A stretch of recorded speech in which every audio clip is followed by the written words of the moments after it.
दोस्तों नमस्कार।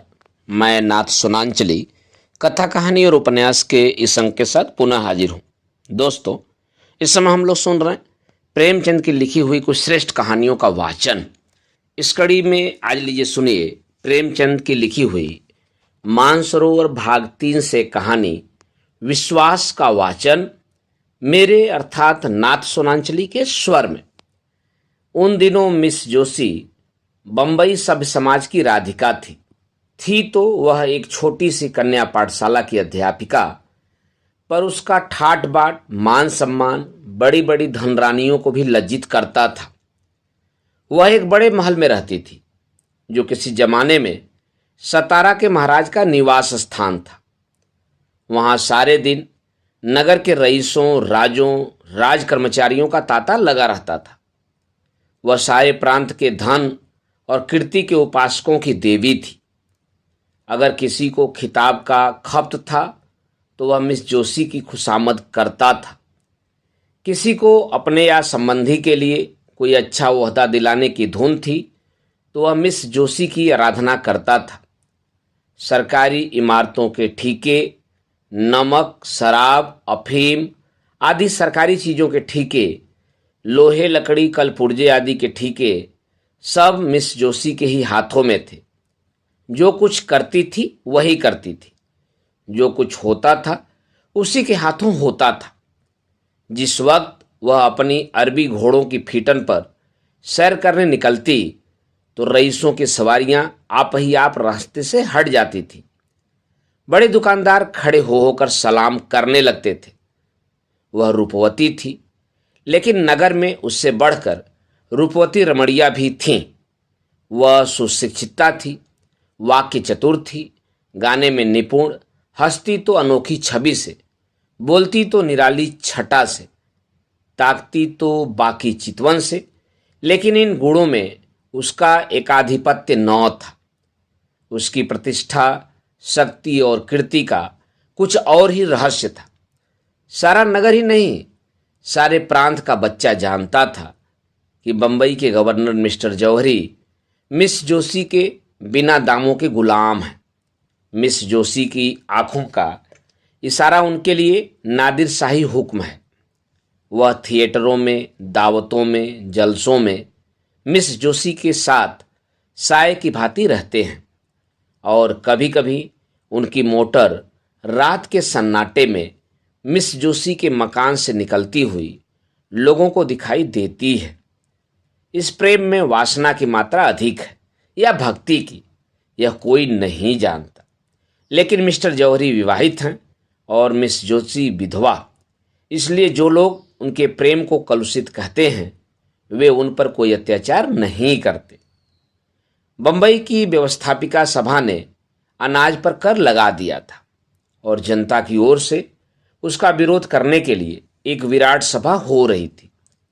सभी नगरों से प्रजा के प्रतिनिधि उसमें सम्मिलित होने के लिए हजारों की संख्या में आए थे।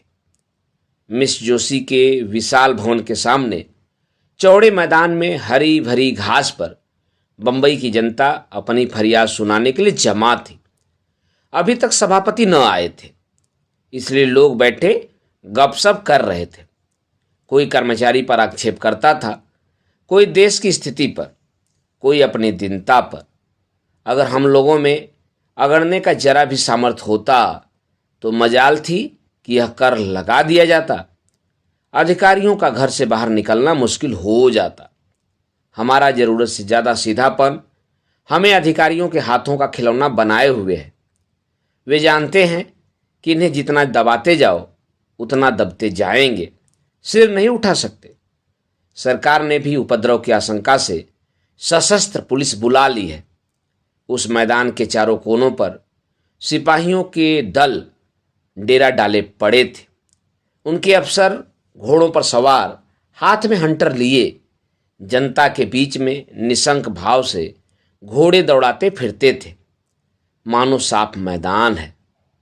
मिस जोशी के ऊंचे बरामदे में नगर के सभी बड़े बड़े रईस और राज्य अधिकारी तमाशा देखने के लिए बैठे हुए थे। मिस जोशी मेहमानों का आदर सत्कार कर रही थी और मिस्टर जौहरी आराम कुर्सी पर लेटे इस जनसमूह को घृणा और भय की दृष्टि से देख रहे थे। सहसा सभापति महाशय आपटे एक किराए के तागे पर आते दिखाई दिए। चारों तरफ हलचल मच गई। लोग उठ उठकर उनका स्वागत करने दौड़े और उन्हें लाकर मंच पर बैठा दिया। आपटे की अवस्था 30-35 वर्ष से अधिक न थी। दुबले पतले आदमी थे। मुख पर चिंता का गाढ़ा रंग चढ़ा हुआ था। बाल भी पक चले थे, पर मुख पर सरल हास्य की रेखा झलक रही थी। वह एक सफेद मोटा कुर्ता पहने थे। न पांव में जूते थे, न सिर पर टोपी। इस अर्धनग्न दुर्बल निस्तेज प्राणी में न जाने कौन सा जादू था कि समस्त जनता उसकी पूजा करती थी। उसके पैरों में न जाने कौन सा जादू था कि समस्त जनता उसके पैरों पर सिर रगड़ती थी। इस एक प्राणी के हाथों में इतनी शक्ति थी कि वह क्षण मात्र में सारी मिलों को बंद करा सकता था, शहर का सारा कारोबार मिटा सकता था। अधिकारियों को उसके भय से नींद न आती थी। रात को सोते सोते चौंक पड़ते थे। उससे ज्यादा भयंकर जंतु अधिकारियों की दृष्टि में दूसरा न था। ये प्रचंड शासन शक्ति उस एक हड्डी के आदमी से थर थर कांपती थी, क्योंकि उस हड्डी में एक पवित्र, निष्कलंक, बलवान और दिव्य आत्मा का निवास था। आपटे ने मंच पर खड़े होकर पहले जनता को शांतचित्त रहने और अहिंसा व्रत पालन करने का आदेश दिया। फिर देश के राजनीतिक स्थिति का वर्णन करने लगे। सहसा उनकी दृष्टि सामने मिस जोशी के बरामदे की ओर गई तो उनका प्रजा दुख पीड़ित हृदय तिलमिला उठा। यहां अगणित प्राणी अपनी विपत्ति की फरियाद सुनने के लिए जमा थे और वहां मेजों पर चाय और बिस्किट, मेवे और फल, बर्फ और शराब की रेल पेल थी। वे लोग इन अभागों को देख देख कर हंसते और तालियां बजाते थे। जीवन में पहली बार आपटे की जबान काबू से बाहर हो गई।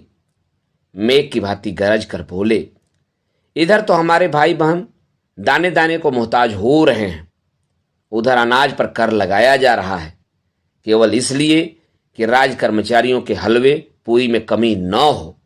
हम जो देश के राजा हैं, जो छाती फाड़ कर धरती से धन निकालते हैं, भूखों मरते हैं, और वे लोग जिन्हें हमने अपने सुख और शांति की व्यवस्था करने के लिए रखा है, हमारे स्वामी बने हुए शराबों की बोतलें उड़ाते हैं। कितनी अनोखी बात है कि स्वामी भूखों मरे और सेवक शराबें उड़ाएं, मेवे खाएं और इटली और स्पेन की मिठाइयां चखें। यह किसका अपराध है? क्या सेवकों का? नहीं, कदापि नहीं। हमारा ही अपराध है कि हमने अपने सेवकों को इतना अधिकार दे रखा है। आज हम उच्च स्वर में कह देना चाहते हैं कि हम यह क्रूर और कुटिल व्यवहार नहीं सह सकते। यह हमारे लिए ऐसा है कि हम और हमारे बाल बच्चे दानों को तरसें और कर्मचारी लोग विलास में डूबे हुए हमारे करुण क्रंदन की जरा भी परवाह न करते हुए विहार करें। यह असह है कि हमारे घरों में चूल्हे न जलें और कर्मचारी लोग थिएटरों में ऐश करें, नाच रंग की महफिलें सजाएं, दावतें उड़ाएं, वेश्याओं पर कंचन की वर्षा करें। संसार में और ऐसा कौन सा देश होगा जहां प्रजा तो भूखी मरती हो और प्रधान कर्मचारी अपनी प्रेम क्रीड़ा में मग्न हो, जहां स्त्रियां गलियों में ठोकरें खाती फिरती हों और अध्यापिकाओं का वेश धारण करने वाली वेश्याएं आमोद प्रमोद के नशे में चूर हों। एकाएक सशस्त्र सिपाहियों के दल में हलचल पड़ गई। उनका अफसर हुक्म दे रहा था, सभा भंग कर दो, नेताओं को पकड़ लो, कोई न जाने पाए। यह विद्रोहात्मक व्याख्यान है। मिस्टर जौहरी ने पुलिस के अफसर को इशारे पर बुलाकर कहा, और किसी को गिरफ्तार करने की जरूरत नहीं, आपटे ही को पकड़ो, वही हमारा शत्रु है। पुलिस ने डंडे चलाने शुरू किए और कई सिपाहियों के साथ जाकर अफसर ने आपटे को गिरफ्तार कर लिया। जनता ने त्योरियां बदली। अपने प्यारे नेता को यूं गिरफ्तार होते देखकर उनका धैर्य हाथ से जाता रहा। लेकिन उसी वक्त आपटे की ललकार सुनाई दी, तुमने अहिंसा व्रत लिया है और अगर किसी ने उस व्रत को तोड़ा तो उसका दोष मेरे सिर होगा। मैं तुमसे सविनय अनुरोध करता हूं कि अपने अपने घर जाओ। अधिकारियों ने वही किया जो हम समझते थे। इस सभा से हमारा जो उद्देश्य था वह पूरा हो गया। हम यहाँ बलवा करने नहीं, केवल संसार की नैतिक सहानुभूति प्राप्त करने के लिए जमा हुए थे और हमारा उद्देश्य पूरा हो गया। एक क्षण में सभा भंग हो गई और आपटे पुलिस की हवालात में भेज दिए गए। मिस्टर जौहरी ने कहा, बच्चा बहुत दिनों के बाद पंजे में आया है। राजद्रोह का मुकदमा चलाकर कम से कम 10 साल के लिए अंडमान भेजूंगा। मिस जोशी, इससे क्या फायदा? क्यों? उसको अपने किए की सजा मिल जाएगी। लेकिन सोचिए, हमें उसका कितना मूल्य देना पड़ेगा। अभी जिस बात को गिने गिनाए लोग जानते हैं वह सारे संसार में फैलेगी और हम कहीं मुंह दिखाने लायक नहीं रहेंगे। आप अखबारों में संवाददाताओं की जबान तो नहीं बंद कर सकते। कुछ भी हो, मैं तो इसे जेल में सड़ाना चाहता हूं। कुछ दिनों के लिए तो चैन की नींद नसीब होगी। बदनामी से डरना ही व्यर्थ है। हम प्रांत के सारे समाचार पत्रों को अपने सदाचार का राग अलापने के लिए मोल ले सकते हैं। हम प्रत्येक लांछन को झूठ साबित कर सकते हैं।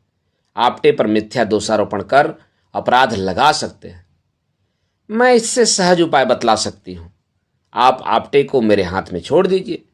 मैं उससे मिलूंगी और उन यंत्रों से जिनका प्रयोग करने में हमारी जाति सिद्धहस्त है, उसके आंतरिक भावों और विचारों की थाह लेकर आपके सामने रख दूंगी।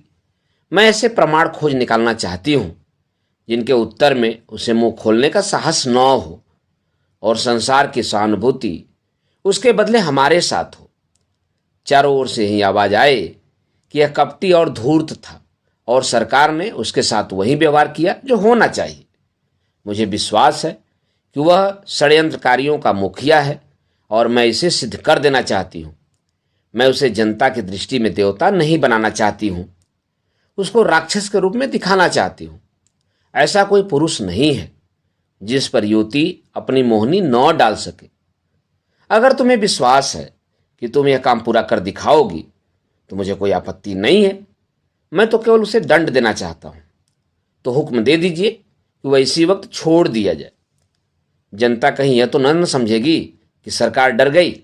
नहीं, मेरे ख्याल में तो जनता पर इस व्यवहार का बहुत अच्छा असर पड़ेगा। लोग समझेंगे कि सरकार ने जनमत का सम्मान किया है।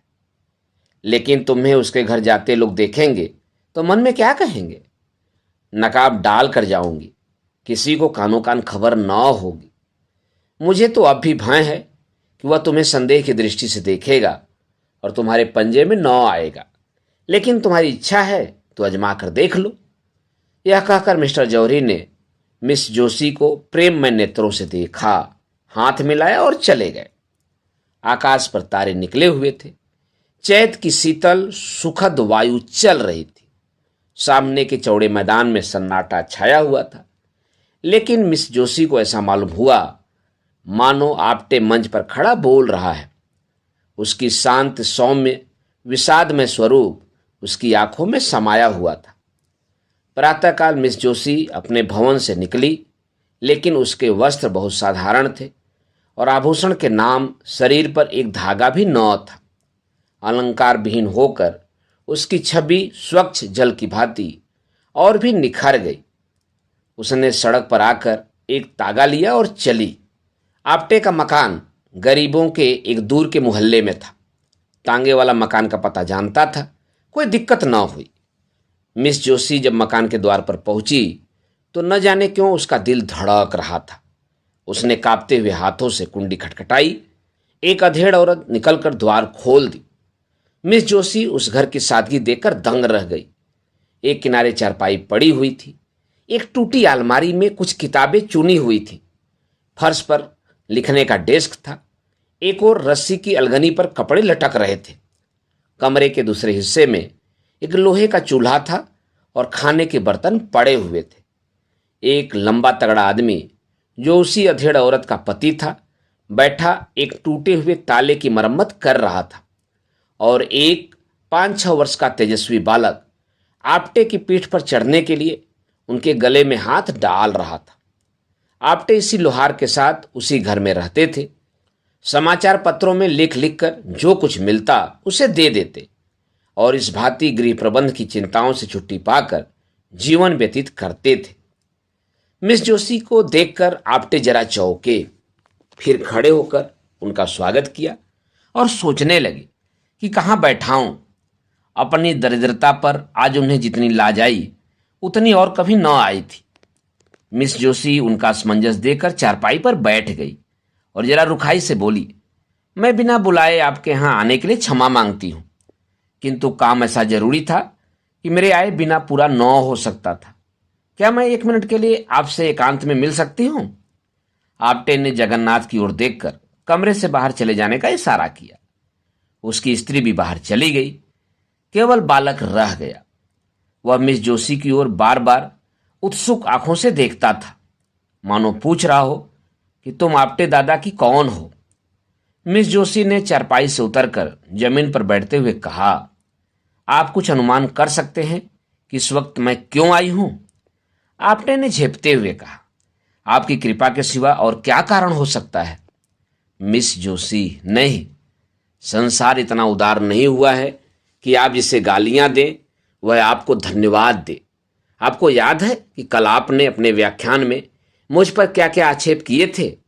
मैं आपसे जोर देकर कहती हूं कि आक्षेप करके आपने मुझ पर घोर अत्याचार किया है।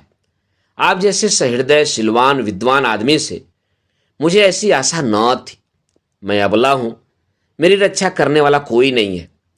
क्या आपको उचित था कि एक अबला पर मिथ्यारोपण करें?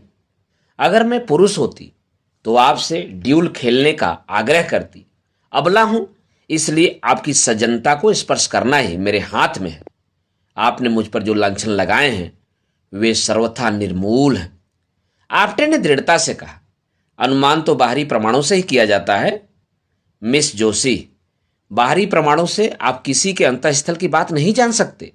आपटे, जिसका भीतर बाहर एक न हो उसे देखकर भ्रम में पड़ जाना स्वाभाविक है। मिस जोशी, हां, तो वह आपका भ्रम है और मैं चाहती हूं कि आप उस कलंक को मिटा दें जो आपने मुझ पर लगाया है। आप इसके लिए प्रायश्चित करेंगे?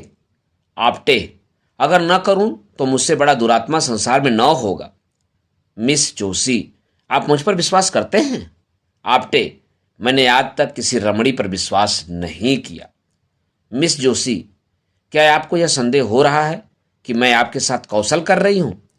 आपटे ने मिस जोशी की ओर अपने सहृदय सजल सरल नेत्रों से देखकर कहा, बाई जी, मैं गवार और अशिष्ट प्राणी हूं, लेकिन नारी जाति के लिए मेरे हृदय में जो आदर है वह श्रद्धा से कम नहीं है। जो मुझे देवताओं पर है, मैंने अपनी माता का मुख नहीं देखा, यह भी नहीं जानता कि मेरा पिता कौन था, किंतु जिस देवी के दया वृक्ष की छाया में मेरा पालन पोषण हुआ उनकी प्रेम मूर्ति आज तक मेरी आंखों के सामने है और नारी के प्रति मेरी भक्ति को सजीव रखे हुए है। मैं उन शब्दों को मुंह से निकालने के लिए अत्यंत दुखी और लज्जित हूं जो आवेश में निकल गए, और मैं आज ही समाचार पत्रों में खेद प्रकट करके आपसे क्षमा की प्रार्थना करूंगा। मिस जोशी का अब तक का अधिकांश स्वार्थी आदमियों से ही साबिका पड़ा था, जिनके चिकने चुपड़े शब्दों से मतलब छुपा हुआ था। आपटे के सरल विश्वास पर उसका चित्त आनंद से गदगद हो गया। शायद वह गंगा में खड़ी होकर अपने अन्य मित्रों से यह कहती तो उसके फैशनेबल मिलने वालों में से किसी को उस पर विश्वास न आता। सब मुंह के सामने तो हाँ हाँ करते, पर बाहर निकलते ही उसका मजाक उड़ाना शुरू करते। उन कपटी मित्रों के सम्मुख यह आदमी था जिसके एक एक शब्द में सच्चाई झलक रही थी, जिसके शब्द अंतःस्थल से निकलते हुए मालूम होते थे। आपटे उसे चुप देखकर किसी और ही चिंता में पड़े हुए थे। उन्हें भय हो रहा था, अब मैं चाहे कितना क्षमा मांगूं, मिस जोशी के सामने कितनी सफाइयां पेश करूं, मेरे आक्षेपों का असर कभी न मिटेगा। इस भाव ने अज्ञात रूप से उन्हें अपने विषय की गुप्त बातें कहने की प्रेरणा की, जो उन्हें उसकी दृष्टि में लघु बना दे, जिससे वह भी उन्हें नीच समझने लगे। उसको संतोष हो जाए कि यह भी कलुषित आत्मा है। बोले, मैं जन्म से अभागा हूं, माता पिता का तो मुंह ही देखना नसीब न हुआ। जिस दयाशील महिला ने मुझे आश्रय दिया था वह भी मुझे 13 वर्ष की अवस्था में अनाथ छोड़कर परलोक सिधार गई। उस समय मेरे सिर पर जो कुछ बीती उसे याद करके इतनी लज्जा आती है कि किसी को मुंह न दिखाऊं। मैंने धोबी का काम किया, मोची का काम किया, घोड़े की साइसी की, एक होटल में बर्तन मांजता रहा, यहाँ तक कि कितनी ही बार छुछा से व्याकुल होकर भीख मांगी। मजदूरी करने को बुरा नहीं समझता, आज भी मजदूरी ही करता हूँ। भीख मांगनी भी किसी किसी दशा में क्षम्य है, लेकिन मैंने उस अवस्था में ऐसे ऐसे कर्म किए जिन्हें कहते लज्जा आती है। चोरी की, विश्वासघात किया, यहाँ तक कि चोरी के अपराध में कैद की सजा भी पाई। मिस जोशी ने सजल नयन होकर कहा, आज यह सब बातें मुझसे क्यों कह रहे हैं? मैं इनका उल्लेख करके आपको कितना बदनाम कर सकती हूँ, इसका आपको भय नहीं है? आप्टे ने हंसकर कहा, नहीं, आपसे मुझे भय नहीं है। मिस जोशी, अगर मैं आपसे बदला लेना चाहूं तो? आप्टे, जब मैं अपने अपराध पर लज्जित होकर आपसे क्षमा मांग रहा हूं, तो मेरा अपराध रहा ही कहां जिसका आप मुझसे बदला लेंगी? इससे तो मुझे भय होता है कि आपने मुझे क्षमा ही नहीं किया। लेकिन यदि मैंने आपसे क्षमा न मांगी तो मुझसे तो बदला न ले सकती। बदला लेने वालों की आंखें यूं सजल नहीं हो जाया करती। मैं आपको कपट करने का योग्य समझता हूं। आप यदि कपट करना चाहती तो यहां कभी न आती। मिस जोशी, मैं आपका भेद लेने ही के लिए आई हूं। आपटे, तो शौक से लीजिए। मैं बतला चुका हूं कि मैंने चोरी के अपराध में कैद की सजा पाई थी। नासिक के जेल में रखा गया था। मेरा शरीर दुर्बल था, जेल की कड़ी मेहनत न हो सकती थी और अधिकारी लोग मुझे कामचोर समझकर बेतों से मारते थे। आखिर एक दिन मैं रात को जेल से भाग खड़ा हुआ। मिस जोशी, आप तो छिपे रुस्तम निकले। आपटे, ऐसा भागा कि किसी को खबर न हुई। आज तक मेरे नाम वारंट जारी है और 500 रुपये का इनाम भी है। मिस जोशी, तब तो मैं आपको जरूर पकड़ा दूंगी। आपटे, तो फिर मैं आपको अपना असल नाम भी बता देता हूं। मेरा नाम दामोदर मोदी है। यह नाम तो पुलिस से बचने के लिए रख छोड़ा है। बालक अब तक तो चुपचाप बैठा हुआ था। मिस जोशी के मुंह से पकड़ाने की बात सुनकर वह सजग हो गया। उन्हें डांट कर बोला, हमारे दादा को कौन पकड़ेगा? मिस जोशी, सिपाही और कौन? बालक, हम सिपाही को मारेंगे। यह कहकर वह एक कोने से अपने खिलने वाला डंडा उठा लाया और आपटे के पास बीरोचित भाव से खड़ा हो गया, मानो सिपाहियों से उनकी रक्षा कर रहा है। मिस जोशी, आपका रक्षक तो बड़ा बहादुर मालूम होता है। आपटे, इसकी भी एक कथा है। साल भर होता है यह लड़का खो गया था। मुझे रास्ते में मिला। मैं पूछता पूछता इसे यहाँ लाया। उसी दिन से इन लोगों से मेरा इतना प्रेम हो गया है कि मैं इनके साथ रहने लगा। मिस जोशी, आप अनुमान कर सकते हैं कि आपका वृत्तांत सुनकर मैं आपको क्या समझ रही हूँ? आपटे, वही जो मैं वास्तव में हूँ, नीच, कमीना, धूर्त।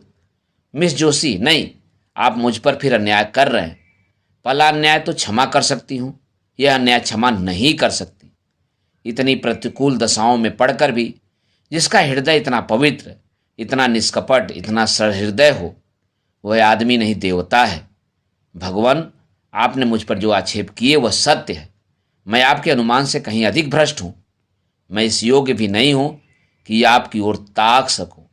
आपने अपने हृदय की विशालता दिखाकर मेरा असली स्वरूप मेरे सामने प्रकट कर दिया। मुझे क्षमा कीजिए, मुझ पर दया कीजिए। यह कहते कहते वो उनके पैरों पर गिर पड़ी। आपटे ने उसे उठा लिया और बोले, ईश्वर के लिए मुझे लज्जित न करिए। मिस जोशी ने गदगद कंठ से कहा, आप इन दुष्टों के हाथ से मेरा उद्धार कीजिए। मुझे इस योग्य बनाइए कि आपकी विश्वास पात्री बन सकूं। ईश्वर साक्षी है कि मुझे कभी कभी अपनी दशा पर कितना दुख होता है। मैं बार बार चेष्टा करती हूँ कि अपनी दशा सुधारूं, इस विलासिता के जाल को तोड़ दूं जो मेरी आत्मा को चारों तरफ से जकड़े हुए है। पर दुर्बल आत्मा अपने निश्चय पर स्थित नहीं रहती। मेरा पालन पोषण जिस ढंग से हुआ उसका यह परिणाम होना स्वाभाविक सा मालूम होता है। मेरी उच्च शिक्षा ने गृहिणी जीवन से मेरे मन में घृणा पैदा कर दी। मुझे किसी पुरुष के अधीन रहने का विचार अस्वाभाविक जान पड़ता है। मैं गृहिणी की जिम्मेदारियों और चिंताओं को अपनी मानसिक स्वाधीनता के लिए विष तुल्य समझती थी। मैं अपने तर्क बुद्धि से अपने स्त्रीत्व को मिटा देना चाहती थी। मैं पुरुषों की भांति स्वतंत्र रहना चाहती थी। क्यों किसी की पाबंद होकर रहूं? क्यों अपनी इच्छाओं को किसी व्यक्ति के सांचे में ढालूं? क्यों किसी को यह अधिकार दूं कि तुमने यह क्यों किया, वह क्यों किया। दाम्पत्य मेरी निगाह में तुच्छ वस्तु थी। अपने माता पिता की आलोचना करना मेरे लिए अनुचित नहीं। ईश्वर उन्हें सद्गति दे। उनकी राय किसी बात पर न मिलती थी। पिता विद्वान थे, माता के लिए कालाक्षर भैंस बराबर था। उनमें रात दिन वाद विवाद होता रहता था। पिताजी ऐसी स्त्री से विवाह हो जाना अपने जीवन का सबसे बड़ा दुर्भाग्य समझते थे। वह यह कहते कभी न थकते कि तुम मेरे पांव की बेड़ी बन गई, नहीं तो मैं न जाने कहाँ उड़कर पहुंच गया होता। उनके विचार में सारा दोष माता की अशिक्षा का सिर था। वह अपनी एकमात्र पुत्री को मूर्ख माता के संसर्ग से दूर रखना चाहते थे। माता कभी मुझसे कुछ कहती तो पिताजी उन पर टूट पड़ते। तुमसे कितनी बार कह चुका कि लड़की को मत डांटो, वह स्वयं अपना भला बुरा सोच सकती है। तुम्हारे डांटने से उसके आत्मसम्मान को कितना धक्का लगेगा यह तुम नहीं जान सकती। आखिर माताजी ने निराश होकर मुझे मेरे हाल पर छोड़ दिया और कदाचित इसी शोक में चल बसी। अपने घर की अशांति देखकर मुझे विवाह से और भी घृणा हो गई। सबसे बड़ा असर मुझ पर मेरे कॉलेज के ही लेडी प्रिंसिपल का हुआ, जो स्वयं अविवाहित थी। मेरा तो अब यह विचार है कि युवकों की शिक्षा का भार केवल आदर्श चरित्रों पर रखना चाहिए।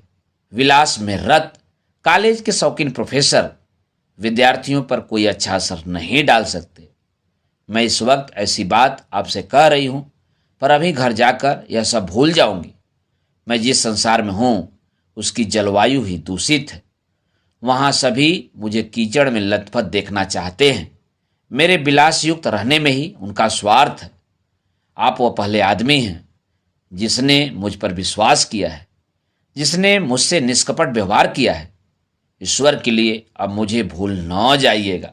आप्टे ने मिस जोशी की ओर वेदनापूर्ण दृष्टि से देखकर कहा, अगर मैं आपकी कुछ सेवा कर सकूं तो यह मेरे लिए सौभाग्य की बात होगी। मिस जोशी, हम सब मिट्टी के पुतले हैं, कोई निर्दोष नहीं। मनुष्य बिगड़ता है तो परिस्थितियों से या पूर्व संस्कारों से। परिस्थितियों का त्याग करने से ही बच सकता है। संस्कारों से गिरने वाले मनुष्य का मार्ग इससे कहीं अधिक कठिन है। आपकी आत्मा सुंदर और पवित्र है, केवल परिस्थितियों ने उसे कुहरे की भांति ढक लिया है। अब विवेक का सूर्य उदय हो गया है। ईश्वर ने चाहा तो कुहरा भी हट जाएगा। लेकिन सबसे पहले उन परिस्थितियों का त्याग करने को तैयार हो जाइए। मिस जोशी, यही आपको करना होगा। आप्टे ने चुभती हुई निगाहों से देखकर कहा, वैद्य रोगी को जबरदस्ती दवा पिलाता है। मिस जोशी, मैं सब कुछ करूंगी। मैं कड़वी से कड़वी दवा पीऊंगी यदि आप पिलाएंगे। कल आप मेरे घर आने की कृपा करेंगे शाम को? आप्टे, अवश्य आऊंगा। मिस जोशी ने विदा देते हुए कहा, भूलिएगा नहीं, मैं आपकी राह देखती रहूंगी। अपने रक्षक को भी लाइएगा। यह कहकर उसने बालक को गोद में उठाया और उसे गले से लगाकर बाहर निकल आई। गर्व के मारे उसके पांव जमीन पर न पड़ते थे। मालूम होता था हवा में उड़ी जा रही है। प्यास से तड़पते हुए मनुष्य को नदी का तट नजर आने लगा था। दूसरे दिन प्रातःकाल मिस जोशी ने मेहमानों के नाम दावती कार्ड भेजे और उत्सव मनाने की तैयारियां करने लगी। मिस्टर आप्टे के सम्मान में पार्टी दी जा रही थी। मिस्टर जौहरी ने कार्ड देखा तो मुस्कुराए। अब महाशय इस जाल से बचकर कहां जाएंगे? मिस जोशी ने उन्हें फंसाने के लिए यह अच्छी तरकीब निकाली। इस काम में निपुण मालूम होती है। मैंने समझा था आप्टे चालाक आदमी होगा, मगर इन आंदोलनकारी विद्रोहियों को बकवास करने के सिवा और क्या सोच सकती है। 4 ही बजे मेहमान लोग आने लगे। नगर के बड़े बड़े अधिकारी, बड़े बड़े व्यापारी, बड़े बड़े विद्वान, समाचार पत्रों के संपादक अपनी अपनी महिलाओं के साथ आने लगे। मिस जोशी ने आज अपने अच्छे से अच्छे वस्त्र और आभूषण निकाले थे। जिधर निकल जाती थी मालूम होता था अरुण प्रकाश की छटा चली आ रही है। भवन में चारों ओर सुगंध की लपटें आ रही थी और मधुर संगीत की ध्वनि हवा में गूंज रही थी। 5 बजते बजते मिस्टर जौहरी आ पहुंचे और मिस जोशी से हाथ मिलाते हुए मुस्कुराकर बोले, जी चाहता है तुम्हारे हाथ चूम लूं अब मुझे विश्वास हो गया है कि यह महाशय तुम्हारे पंजे से नहीं निकल सकते। मिसेस पेंटिज बोली, मिस जोशी दिलों का शिकार करने के लिए ही बनाई गई हैं। मिस्टर सोराब जी, मैंने सुना है आपटे बिल्कुल गंवार सा आदमी है। मिस्टर भरूचा, किसी यूनिवर्सिटी में शिक्षा ही नहीं पाई, सभ्यता कहाँ से आएगी। मिस्टर भरूचा, आज उसे खूब बनाना चाहिए। महंत वीरभद्र दाढ़ी के भीतर से बोले, मैंने सुना है नास्तिक है, वर्णाश्रम धर्म का पालन नहीं करता। मिस जोशी, नास्तिक तो मैं भी हूं, ईश्वर पर मेरा भी विश्वास नहीं है। महंत, आप नास्तिक हो, पर आप कितने ही नास्तिकों को आस्तिक बना देती हैं। मिस्टर जौहरी, आपने लाख की बात कही महंत जी। मिस्टर भरूचा, क्यों महंत जी, क्या आपको मिस जोशी ने ही आस्तिक बनाया है। सहसा आपटे लोहार के बालक की उंगली पकड़े हुए भवन में दाखिल हुए। वह पूरे फैशनेबल रईस बने हुए थे। बालक भी किसी रईस का लड़का मालूम होता था। आज आपटे को देखकर लोगों को विदित हुआ कि वह कितना सुंदर सजीला आदमी है। मुख से सौंदर्य निकल रहा था, पोर पोर से शिष्टता झलकती थी। मालूम होता था वह इसी समाज में पला है। लोग देख रहे थे कि वह कहीं चूके और तालियां बजाएं, कहीं कदम फिसले और कहकहे लगाएं, पर आपटे मजे हुए खिलाड़ी की भांति जो कदम उठाता था वह सधा हुआ, जो हाथ दिखलाता था वह जमा हुआ। लोग उसे पहले तुच्छ समझते थे, अब उससे ईर्ष्या करने लगे, उस पर फप्तियां उड़ानी शुरू की। लेकिन आपटे इस कला में भी एक ही निकला। बात मुंह से निकली और उसने जवाब दिया, पर उसके जवाब में मालिन्य या कटुता का लेस भी न होता था। उसका एक एक शब्द सरल, स्वच्छ, चित्त को प्रसन्न करने वाले भावों में डूबा होता था। मिस जोशी उसकी वाक्य चातुरी पर फूल उठती थी। सोराब जी, आपने किस यूनिवर्सिटी से शिक्षा पाई थी। आपटे, यूनिवर्सिटी में शिक्षा पाई होती तो आज मैं भी शिक्षा विभाग का अध्यक्ष होता। मिस्टर भरूचा, मैं तो आपको भयंकर जंतु समझती थी। आपटे ने मुस्कुरा कर कहा, आपने मुझे महिलाओं के सामने न देखा होगा। सहसा मिस जोशी अपने सोने के कमरे में गई और अपने सारे वस्त्राभूषण उतार फेंके। उसके मुख से शुभ्र संकल्प का तेज निकल रहा था। नेत्रों से दबी ज्योति प्रस्फुटित हो रही थी, मानो किसी देवता ने उसे वरदान दिया हो। उसने सजे हुए कमरे को घृणा से देखा, अपने आभूषण को पैरों से ठुकरा दिया और एक मोटी साफ साड़ी पहनकर बाहर निकली। आज प्रातःकाल ही उसने यह साड़ी मंगा ली थी। उसे इस नए वेश में देखकर सब लोग चकित हो गए। काया पलट कैसी! सहसा किसी की आंखों को विश्वास न आया, किंतु मिस्टर जौहरी बगले बजाने लगे। मिस जोशी ने इसे फंसाने के लिए कोई नया स्वांग रचा है। मित्रों, आपको याद है परसों महाशय आपटे ने मुझे कितनी गालियां दी थी। यह महाशय खड़े हैं। आज मैं इन्हें इस दुर्व्यवहार का दंड देना चाहती हूं। मैं कल इनके मकान पर जाकर इनके जीवन के सारे गुप्त रहस्यों को जान आई। यह जो जनता की भीड़ में गरजते फिरते हैं, मेरे एक ही निशाने पर गिर पड़े। मैं उन रहस्यों के खोलने में अब विलंब न करूंगी। आप लोग अधीर हो रहे होंगे। मैंने जो कुछ देखा वह इतना भयंकर है कि उसका वृत्तांत सुनकर शायद आप लोगों को मूर्छा आ जाएगी। अब मुझे लेस मात्र भी संदेह नहीं है कि यह महाशय पक्के देशद्रोही हैं। मिस्टर जौहरी ने ताली बजाई और तालियों से हाल गूंज उठा। मिस जोशी, लेकिन राज के द्रोही नहीं, अन्याय के द्रोही नहीं, दमन के द्रोही, अभिमान के द्रोही। चारों ओर सन्नाटा छा गया। लोग विस्मित होकर एक दूसरे की ओर ताकने लगे। मिस जोशी, गुप्त रूप से शस्त्र जमा किए हैं और गुप्त रूप से हत्याएं की हैं। मिस्टर जौहरी ने तालियां बजाई और तालियों का दोगड़ा फिर बरस गया। मिस जोशी, लेकिन किसकी हत्या? दुख की, दरिद्रता की, प्रजा के कष्टों की, हठधर्मी की और अपने स्वार्थ की। चारों ओर फिर सन्नाटा छा गया और लोग चकित हो होकर एक दूसरे की ओर ताकने लगे, मानो उन्हें अपने कानों पर विश्वास नहीं है। मिस जोशी, महाराज आपटे ने डकैतियां की और कर रहे हैं। अब कि किसी ने ताली न बजाई। लोग सुनना चाहते थे कि देखें आगे क्या कहती है। उन्होंने मुझ पर भी हाथ साफ किया है, मेरा सब कुछ अपहरण कर लिया है, यहां तक कि अब मैं निराधार हूं और उनके चरणों के सिवाय मेरे लिए कोई आश्रय नहीं है। प्राणाधार, इस अबला को अपने चरणों में स्थान दो, उसे डूबने से बचाओ। मैं जानती हूं तुम मुझे निराश नहीं करोगे। यह कहते कहते वह जाकर आपटे के चरणों में गिर पड़ी। सारी मंडली स्तंभित रह गई। एक सप्ताह गुजर चुका था। आपटे पुलिस की हिरासत में थे। उन पर 4 अभियोग चलाने की तैयारियां चल रही थी। सारे प्रांत में हलचल मची हुई थी। नगर में रोज सभाएं होती थी। पुलिस रोज 10-5 आदमियों को पकड़ती थी। समाचार पत्रों में जोरों के साथ वाद विवाद हो रहा था। रात के 9 बज गए थे।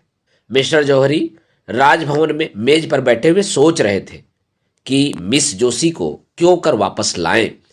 उसी दिन से उसकी छाती पर सांप लौट रहा था। उनकी सूरत एक क्षण के लिए आंखों से न उतरती थी। वह सोच रहे थे, इसने मेरे साथ ऐसी दगा की, मैंने इसके लिए क्या कुछ नहीं किया। इसकी कौन सी इच्छा थी जो मैंने पूरी नहीं की। इसी ने मुझसे बेवफाई की। नहीं, कभी नहीं। मैं इसके बगैर जिंदा नहीं रह सकता। दुनिया चाहे मुझे बदनाम करे, हत्यारा कहे, चाहे मुझे पद से हाथ धोना पड़े, लेकिन आपटे को नहीं छोड़ूंगा। इस रोड़े को रास्ते से हटा दूंगा। इस कांटे को पहलू से निकाल कर बाहर करूंगा। सहसा कमरे का दरवाजा खुला और मिस जोशी ने प्रवेश किया। मिस्टर जौहरी हकबकाकर कुर्सी पर से उठ खड़े हुए। वह सोच रहे थे कि शायद मिस जोशी निराश होकर मेरे पास आई है। कुछ रूखे लेकिन नम्र भाव से बोले, आओ बाला, तुम्हारी याद में बैठा हुआ था। तुम कितनी ही बेवफाई करो, पर तुम्हारी याद मेरे दिल से नहीं निकल सकती। मिस जोशी, आप केवल जबान से कहते हैं। मिस्टर जौहरी, क्या दिल चीरकर दिखा दूं? मिस जोशी, प्रेम प्रतिकार नहीं करता। प्रेम में दुराग्रह नहीं होता। आप मेरे खून के प्यासे हो रहे हैं। उस पर भी आप कहते हैं मैं तुम्हें याद करता हूं। आपने मेरे स्वामी को हिरासत में डाल रखा है। यह प्रेम है। आखिर आप मुझसे क्या चाहते हैं? अगर आप समझ रहे हो कि इन शक्तियों से डरकर मैं आपकी शरण में आ जाऊंगी, तो यह आपका भ्रम है। आपको अख्तियार है कि आपटे को काले पानी भेज दे, फांसी चढ़ा दे, लेकिन इसका मुझ पर कोई असर न होगा। वह मेरे स्वामी हैं। मैं उनको अपना स्वामी समझती हूं। उन्होंने अपनी विशाल उदारता से मेरा उद्धार किया। आप मुझे विषय के फंदों में फंसाते थे, मेरी आत्मा को कलुषित करते थे। कभी आपको यह ख्याल आया कि इसकी आत्मा पर क्या बीत रही होगी? आप मुझे आत्मशून्य समझते थे। इस देव पुरुष ने अपनी निर्मल स्वच्छ आत्मा के आकर्षण से मुझे पहली ही मुलाकात में खींच लिया। मैं उसकी हो गई और मरते दम तक उसी की रहूंगी। उस मार्ग से अब आप हटा नहीं सकते। मुझे एक सच्ची आत्मा की जरूरत थी, वह मुझे मिल गई। उसे पाकर अब तीनों लोक की संपदा मेरी आंखों में तुच्छ है। मैं उनके वियोग में चाहे प्राण दे दूं, पर आपके काम नहीं आ सकती। मिस्टर जौहरी, मिस जोशी, प्रेम उदार नहीं होता, क्षमाशील नहीं होता। मेरे लिए तुम सर्वस्व हो, जब तक मैं समझता हूं कि तुम मेरी हो। अगर तुम मेरी नहीं हो सकती, तो मुझे इसकी चिंता क्या हो सकती है कि तुम किस दशा में हो। मिस जोशी, यह आपका अंतिम निर्णय है? मिस्टर जौहरी, अगर मैं कह दूं कि हां, तो? मिस जोशी ने सीने से पिस्तौल निकालकर कहा, तो पहले आपकी लाश जमीन पर फड़कती होगी और बाद में मेरी। बोलिए, यह आपका अंतिम निर्णय है? यह कहकर मिस जोशी ने जौहरी की तरफ पिस्तौल सीधा किया। जौहरी कुर्सी से उठ खड़े हुए और मुस्कुराकर बोले, क्या तुम मेरे लिए कभी इतना साहस भी नहीं कर सकती? जाओ, तुम्हारा आपटे तुम्हें मुबारक हो। उस पर से अभियोग उठा लिया जाएगा। पवित्र प्रेम में ही यह साहस है। अब मुझे विश्वास हो गया कि तुम्हारा प्रेम पवित्र है। अगर कोई पुराना पापी भविष्यवाणी कर सकता है, तो मैं कहता हूं वह दिन दूर नहीं जब तुम इस भवन की स्वामिनी होगी। आपटे ने मुझे प्रेम के क्षेत्र में नहीं, राजनीति के क्षेत्र में भी परास्त कर दिया।